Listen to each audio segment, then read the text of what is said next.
there, okay, if one of you, yeah, that's totally fine, because they'll be on the screen, so that's kind of the tricky part. And we're going to the podium. Yes. Okay. Good morning, everyone. Thank you all for joining us. I'm Courtney O'Keefe, Director of Communications with the Sheriff's Office. Is everyone's sound working? Good?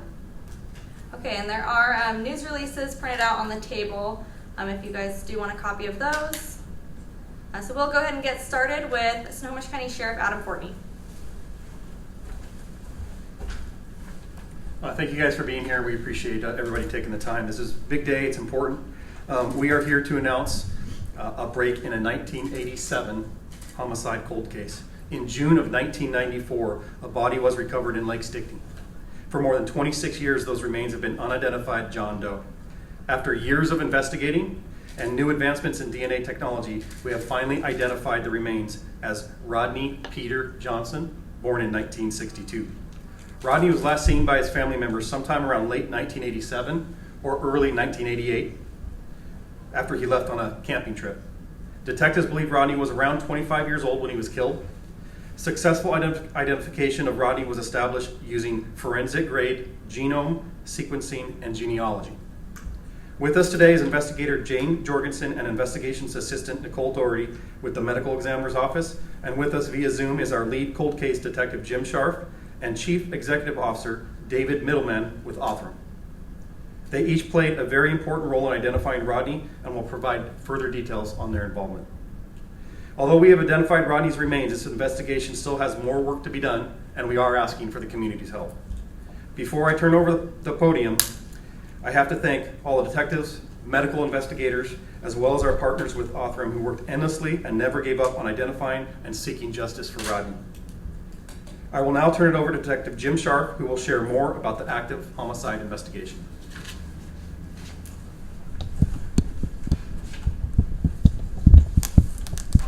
Thank you, Sheriff. On June 11th, 1994, Rodney's body was found floating in Lake Stickney.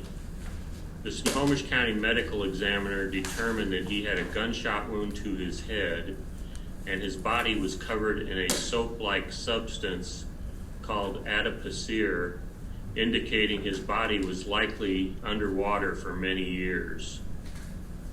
We believe Rodney was killed in or around 1987 or early 1988 when he was last seen. We believe his body was weighted down under the water in Lake Stickney until it surfaced in 1994. We're asking for anyone to come forward with information, specifically anyone who knew Rodney or knew of his activities in or around the mid to late 1980s. He would have been about 25 years old at the time. Anyone who has information regarding Rodney or his last known whereabouts, or anyone with information regarding the murder of Rodney Johnson.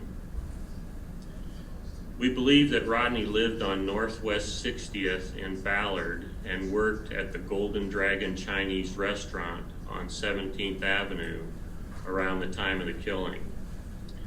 We believe someone out there knows something. Maybe you were too afraid to come forward before, but now's your chance. The smallest bit of details could lead to identifying Rodney's killer. So if you have any information at all, please call the Sheriff's Office tip line at 425-388-3845. Thank you, and I would now turn the mic over to Nicole Doherty with the Snohomish County Medical Examiner's Office. Thank you, Nicole, for being here to explain the crucial involvement of your office in identifying Rodney's remains. Thanks, Jim. I'm Nicole Doherty from the Snohomish County Medical Examiner's Office. Shortly after the decedent was recovered from the lake, Dr. Eric Kiesel opined the decedent to be a white male around 5'11". Dr. Gary Bell, the Washington State forensic odontologist, performed a formal post-mortem dental exam on the decedent. He came to be known as the Lake Stickney Doe. The case was added to the FBI's National Crime Information Center, NCIC, on June 15, 1994. Detectives, including Detective Greg Rinta, combed through hundreds of missing persons reports, but none were a match to Lake Stickney Doe. In October 1994, the skull was released to Detective Robert Palmer. He and 4 other students in a forensic reconstructive sketch course each drew unique sketches of what the decedent may have looked like. In November 1994, Dr. William Haglund examined the bones. He estimated Lake Stickney Doe to have been 25 to 35 years old when he died, about 5'6" to 5'10", mostly Caucasian but possibly mixed race, and to be about 150 pounds. In July 2000, the case was uploaded to the Doe Network website. Detective Joseph Ward learned about DNA analysis being performed at the University of North Texas, where he sent a sample of the decedent's DNA in 2006. The newly analyzed DNA sample was uploaded to the FBI's Combined DNA Index System, CODIS. In February 2008, there was a renewed push by Detective James Scharf with the Snohomish County Sheriff's Office cold case team to identify all unidentified decedents in Snohomish County. This included Lake Stickney Doe. In May 2008, the Snohomish County Sheriff's Office cold case team partnered with Crime Stoppers of Puget Sound to release a playing card deck containing unsolved homicide cases in Snohomish County. Lake Stickney Doe's information, along with the forensic reconstructive sketch done by Detective Robert Palmer, was included as the 7 of hearts. In June 2008, the case was uploaded to the National Missing and Unidentified Person System, NamUs. DNA from CODIS was uploaded to NamUs in 2012. Dental information was uploaded in 2013. In April 2016, forensic artist Natalie Murray examined the skeletal remains. She included several sketches to show different possible characteristics based on traits seen on the skull. In August 2008, the heel bone, kneecap, femur, and several teeth were sent to DNA Solutions in Oklahoma for DNA extraction. DNA Solutions extracted 3 very small quantities of highly degraded DNA. The 3 samples extracted by DNA Solutions were sent to Othram Labs in Texas for further analysis and to obtain a file to be uploaded to GEDmatch, a public genealogy website. In May 2020, Othram successfully analyzed one extremely small and highly degraded DNA sample obtained from a tooth. Despite the DNA being incredibly small and degraded, Othram was able to sequence the DNA and upload a GEDmatch file. Upon uploading the DNA to GEDmatch, there was a match to a first cousin. Investigators were then able to build a possible family tree. They contacted that first cousin, who recalled 2 family members that she hadn't heard from in many years. Detective James Scharf recognized one of these family members that she'd mentioned as being a missing person, Rodney Johnson. Detective Scharf reviewed the missing person report for Rodney. In it, he found the name of the decedent's mother, father, and sister. All 3 were also in the family tree that was built based on the GEDmatch upload. To confirm the identity, family reference DNA samples were obtained and compared to the decedent. There were many, many people involved in identifying Rodney. More details about everyone involved can be found on our website. We're especially grateful for the help from Rodney's family, Othram, and GEDmatch. And although we're happy to have given Rodney his identity back, most of all, we offer our sincere condolences to Rodney's family. I'll now introduce Othram's Chief Executive Officer, David Middleman, with us via Zoom.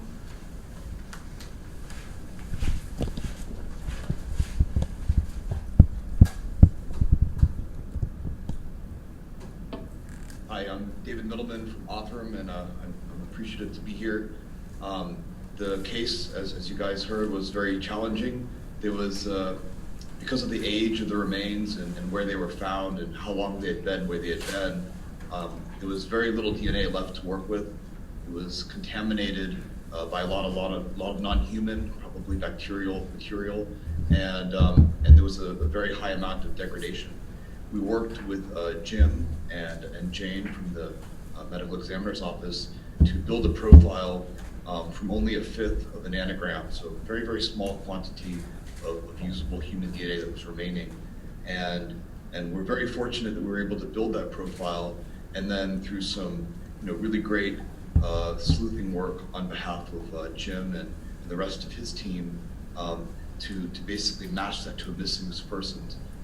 Interestingly enough, and I'm sure there'll be more news in the release, that missing person was reported missing quite a number of years prior to the discovery of the body. And so I think that this is a great example where genetic genealogy and advanced DNA testing was able to connect facts that were already available in the case, but may have not connected on their own just because of differences in dates and everything else. And so just very appreciative to be able to help out even in the smallest way, to insert a little bit of DNA data to help tie together this case. And echoing the thoughts for the family that you had mentioned, and the hope that we can bring the person responsible to justice.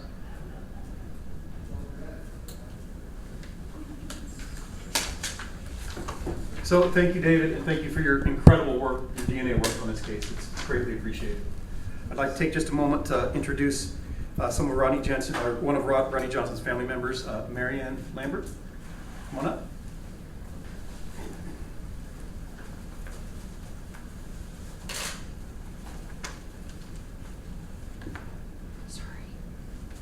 Hi, I'm Rodney's sister, Marianne. I would like to thank my cousin, Ellie, for her DNA, which helped us find Rodney. Also to thank all the detectives, the medical examiners, and for all their hard work. We are asking the public, if they know something, to say something. Our family wants closure and justice for whoever did this to Rodney. His life was snuffed out. He didn't get a chance to live long, or get married, or have children, or be with his family. Please help our family with any information or tips that you have.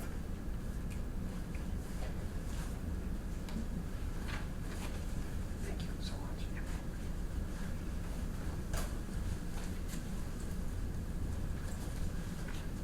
Thank you, Marianne, very much. Great job. So we're very grateful that you both are here today. Very emotional, as you can see how impactful that statement is from the family. That's why this work is so important. It's many years later than we would have hoped, but we are very glad we're finally able to identify Rodney and properly return him to his family. Our work on this case isn't over yet. We are determined to find out who killed Rodney and get justice for him and his family. We will take questions. Just a quick reminder, it is an active investigation and we may not be able to answer them all, but we will do what we can. Can you walk through the circumstances of when this happened? Detective The Sharp. original case? If it's real specific to the case, I'm going to have Detective Sharp answer. I couldn't hear the question. Sorry, can you just walk through the beginnings of the case for us and tell us about when he was discovered? Well, I understand the question is the beginning of the case. There were fishermen fishing in Lake Stickney who found Rodney's body floating there and notified the sheriff's office and the medical examiner's office. My old partner, Detective Joe Ward, waded out into the lake and assisted in recovering the body. And it was taken to the morgue where an autopsy was done by Dr. Eric Kiesel, and he determined that the body had been in there for a long period of time due to the adipocere, and that Rodney had been shot in the head. So at that point, we began a homicide investigation. Detective Greg Renta was the lead detective handling the case, and he worked thousands of hours over years trying to identify Rodney, and several people have been ruled out with DNA in the past.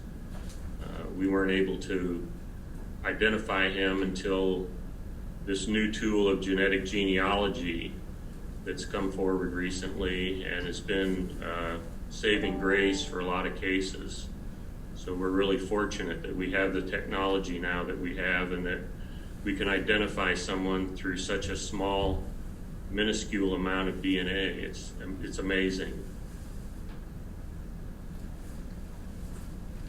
Is there anything specific that you're looking for from the public, for tips, for clues? Well, we've talked to some relatives. The person that Rodney was living with was a cousin, and the last thing that she recalls is that he was going on a camping trip. So we're hoping that we can find the people that might have been with him on the camping trip to see if something happened there, or what other activities he was involved in in late 1987 or early 1988 when he disappeared. No specific descriptions of vehicles or intersections or areas to be kind of on the alert for, just the general area? All we know is that he was living up in Ballard in North Seattle, and he might have been camping in Darrington area. That's where he was raised in a foster home, so he was familiar with Darrington, but it's hard to say whether he was in Everett, Linwood, Darrington, or where. Can any of you speak to, is this the first time in Snohomish County that genetic genealogy has been used in this way as opposed to catching a cold case suspect? No, actually, Jane Jorgensen's been working on several cases at the medical examiner's office, identifying other unidentified human remains. I believe she identified one in Edmonds a year or so ago, and other cases too. It's a tool that we're hoping that we can use to identify 8 more unidentified remains that we have in Snohomish County dating back to the late 1970s. Detective Sharp, can you walk us through the timeline of when the missing person reports were made and why the sheriff's office didn't kind of zero in on Mr. Johnson sooner than this? The timeline on when the missing person reports were made? there were a couple of missing person reports that came in on this case back in the time period of the early 90s. Can you describe what a fifth of a nanogram is in layman's terms? Like, how minuscule is that? Yeah. Fifth, okay. Oh, I was just going to tell you, like, one way to think about it is if I pluck 20 cells from your body, so 20 cells would be about a fifth of a nanogram. Another way to think about it is if you take one of those recreational DNA tests, you know, the consumer test you might take with a company to learn about your ancestry, you're probably going to have between 750 to 1,000 nanograms. So that's how much comes out of your cheek when you do a consumer test. So we're talking about, instead of almost 1,000 nanograms, 0.2 nanograms, which is like about 20 cells. So you couldn't even see it. It's just a speck. And I'm curious, this Snohomish County and Detective Sharp, you've worked on many of these cases related to genetic genealogy. We've seen a couple elsewhere in the state, but not nearly as many as Snohomish County is doing. How is Snohomish County able to do that, and why are you so invested in it? I'll take that one. Sure. We're invested in it because it's the right thing to do. We are never going to stop working these cases as long as we have something to follow up on. And this is beyond the elected office of sheriff or who is here. All the credit goes to these detectives and the incredible partnerships we have doing the day-to-day work. This isn't just a job for these folks, these detectives that come to work. They live and breathe this stuff, and it's so impactful to the family members. They spend an incredible amount of time with family, with other investigators. And as long as there's something that we can go on that's valuable, as long as I'm in office, they are going to have my full support. So I can't say that we've changed anything specifically, because this goes back years, what the detectives have been working. But as long as I'm here, they're going to have my full support. If I get a call as the sheriff and they're like, hey boss, we got to go to the East Coast to look into something, I'm going to say, good to go, approved. Because you heard the family speak today, you heard Mary Ann speak. Like I said, as long as there is something that we can follow up on and there's value in that, and we have a shot at solving one of these cases for the family members, that is exactly why law enforcement is here. I don't know if the family members are taking questions. That would be interesting. I'd say no. No? Okay. Detective Sharp, for you then, what was it like to, or Sheriff Courtney, I'm not sure which of you did it, to be able to contact the family in this case and say you had an answer? It was Sunday night that I finally was able to put it together to figure out that this had to be Rodney. So Monday morning was, I think, Memorial Day, And I placed a call to Marianne Lambert to inform her because she was the reporting person on the missing person report. And she was over in Eastern Washington enjoying the holiday. And I think that when I told her that we believed that we found Rodney, she was just absolutely overwhelmed. It was just so heartwarming to find out that she really cared to have these answers. And every time I've worked at a cold case that we've been able to resolve, we've gotten the same kind of response from the families. It's just overwhelming that now they finally have some information to know what happened. And it's just really wonderful to, help them learn, what's going on with the case. It's been really gratifying to help people like that. Adam, you've had one conviction of murder, one arrest, and now an identification of a John Doe.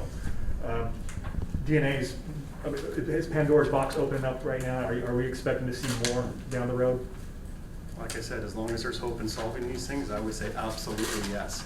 And I would say, you said Adam specifically, it's not Adam, it's the Snohomish County Sheriff's Office, it's the community, it's the family members. We all work together to make this stuff happen. It's not any one person or one agency. I'm very proud to support it as the sheriff, absolutely. Why do you think so not a lot of other agencies in the state are doing this? No way I could say that, Yeah. I have no idea. Is it costly or is it There is budgetary? cost to everything we do in public safety these days, yes, everything. Thank you guys very much, I really appreciate it.